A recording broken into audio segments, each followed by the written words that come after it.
The Savardi Ganesh Utsav Mandal has taken a bold step towards promoting environmental sustainability with the introduction of eco-friendly Ganesh decoration for this year's festival.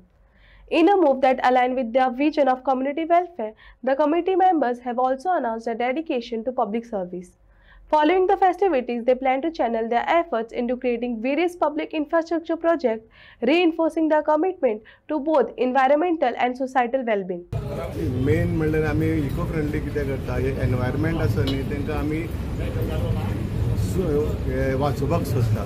सद्या कितें जालां, सगळें plastic आनी हें जाल्ले कारणान सगळें एनवायरमेंट वारें हें सगळें बरोबर आसना. सो हे खातीर आमी हे एनवायरमेंट डेकोरेशन करता.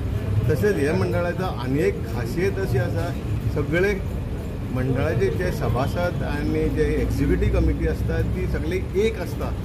बाकी सगळे कडेन कितें आसता, वांटून गेल्लें आसता. आमची युनिटी अशी आसा की प्लस मायनस जावं पूण एक युनिटीन काम करता, कळ्ळें न्ही. हें एक आसा. म्हणून आमी 5 गाडयो घातले खऱ्यो, कळ्ळें न्ही. आमचे कडेन सद्या पयशेच नाशिल्ले पूण तशें एक सगळी युनिटी आसले कारणान आमी एक करूं शकले.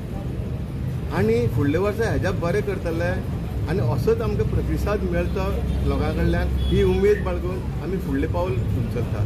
तशेंच आमचो हॉल आसा तो इनकम्प्लीट आसले कारणान ताका जवळ जवळ 1 CR आमकां खर्च आसा.